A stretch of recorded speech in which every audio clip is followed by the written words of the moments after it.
10 years ago can't wait for you next year. Have you tried anything new? Have anybody tried anything new that's going to make me do something that God's going to smile on? Like I did yesterday, I went to this church that was under construction. There were pallets of bricks and 2x4s in front of me. I could barely see the preacher. There's construction was going on, and it was not the beautiest church, but I looked up and saw God smiling. Amen. Amen. It made me proud to be in a church without silver and gold.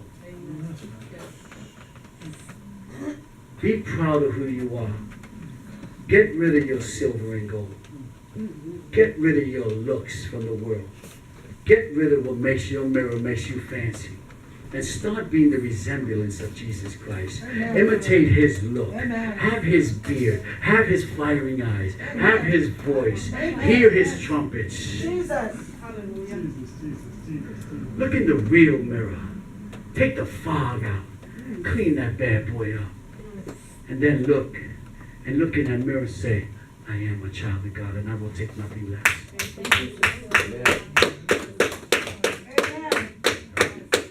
See, it may be that many Jews had come to see the truth of Jesus, but when they saw the trouble that comes to Christianity because of their faith, they turned back to their old ways.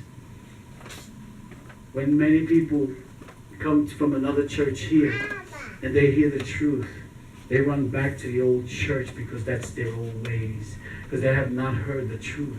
So they run back to the falseness.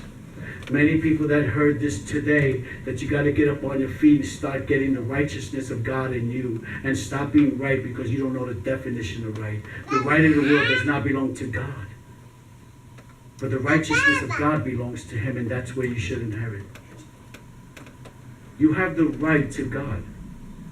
Can you understand that you have the right to God? He is your God. He is your love. He is the only way you're going to get out of any mess.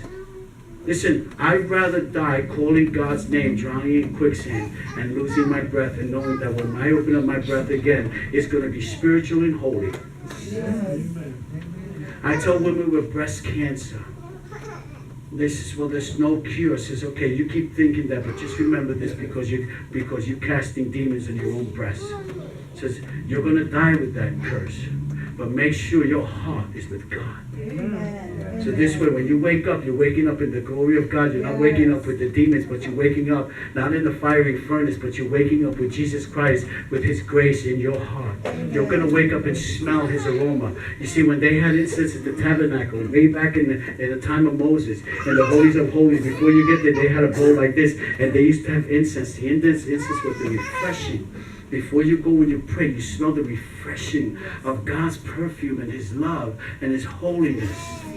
We don't need that anymore because when you get into the Holy Spirit, you're going to smell his refreshness.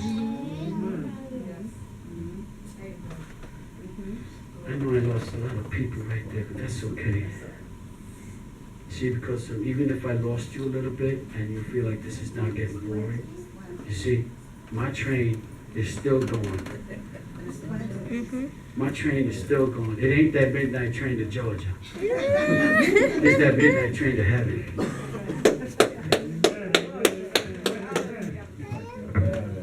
That's good. Praise God. Let me just tell you in Hebrews 6, 7, and 8. When the ground soaked up with falling rain and the bears of crops, the good crops of the farmer, it has been a blessing to the farmers. But if the shield bears thorns and thistles, and it is useless, the farmer will soon condemn the field, and he burns it. What's he saying?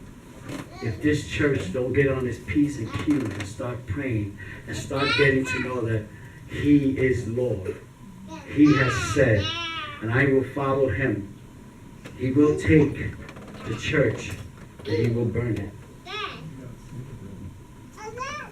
He will prune the good. Watch this, you understand. This is so really cool. Came in the Holy Spirit. God will take out of his church the good.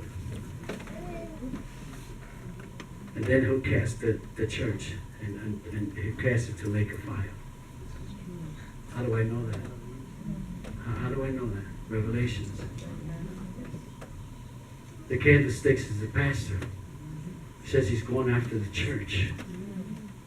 And he's got, every church had a stain, and they had to finish. They had to set right. And that church, one of them was lukewarm. There's some folks that are in and out of the Bible. In and out of the Bible. Sometimes I feel, sometimes I don't. Bible says in season and out of season be ready. For who? Not for him and not for you. Did you know that? In season, out of season. You know who that's for?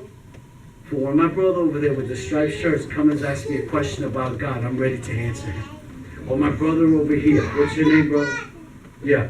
Mike. Mike comes and asks me a question because he's curious and he's a newborn Christian. And he's got a question for me. I don't have an answer. And you're not ready.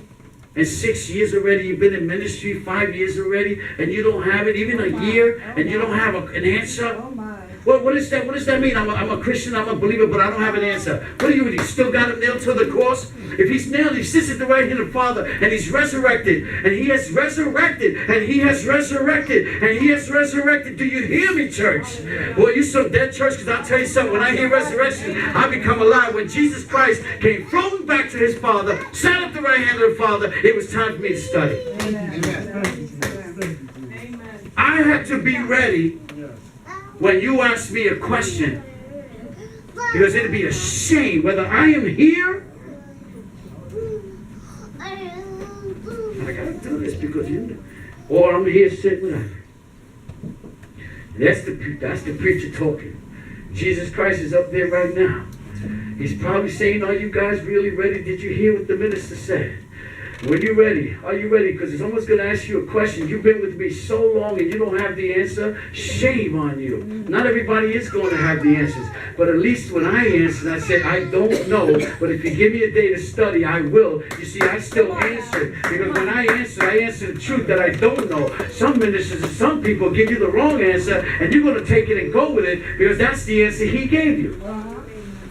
And that's why the world, and that's why the church, and that's why the neighborhood, and that's why the block is getting corrupt, and that's why the people ain't got much of nothing, is because if you follow God, he will provide all your things. You see, the first thing is that you got to recognize his righteousness in you, so that when you go forward, I am walking, and all things fall into place. Everything that I need falls into place. What I need follows me. You understand? What I need will follow me because God knows, and when I'm ready, I'll just take what I need, put it in front of me.